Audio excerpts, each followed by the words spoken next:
I have spent a lifetime perfecting the art of being miserable, so make sure you watch this video until the end to learn all of my secrets. Let me know in the comments if you're ready to become a certified misery expert. But first, hit subscribe because misery loves company. Let's start our descent into guaranteed misery with the foundation of all unhappiness. Number 1. Isolate yourself. Isolating ourselves has become easier than ever. Between remote work, political divisions, and endless streaming services, we're living in the golden age of isolation. Let me tell you about my masterclass in self-isolation. I perfected the art of being alone even in a crowd. How? By making everything about me. I talked endlessly about myself, never asked questions about others, and said whatever I thought without considering how it affected people. Here's the plot twist. Over the past couple of years, things changed when I accepted one simple truth. People have value. The secret? Ask questions, make fewer statements, stop sharing stories nobody asked for. Who knew being interested in others could make them interested in you? Speaking of avoiding human connection, number 2, never go outside. For those of you working remotely, congratulations!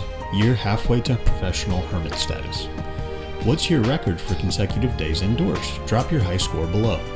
I have mastered this one myself. With so many enjoyable things inside my home, why bother with the effort of going out? But here's what I learned. Nature isn't trying to kill you, mostly. When I finally started going outside again, everything changed. My mood, my energy, even my relationships improved. But why stop at avoiding the outdoors when you can take everything to the extreme? Number 3, be a glutton for everything.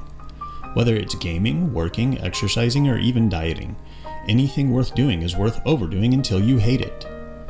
What's your favorite thing to overdo? Mine's definitely just one more round of Gambit at 3 a.m. Share yours below. The game changer? Setting timers. I know, revolutionary, right?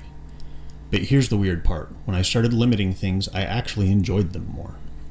Speaking of things I used to hate. Number 4. Complain about everything. If you're not complaining, are you even living? I used to tell myself I was just trying to improve things or help others improve. But let's be honest, it was just hidden discontentment wearing a fancy mask.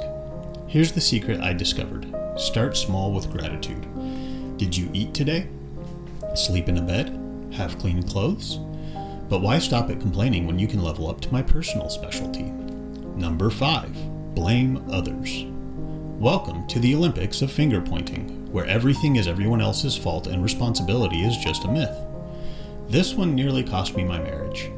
Every time things weren't perfect, I blamed my spouse. After all, taking responsibility would mean actually having to change something.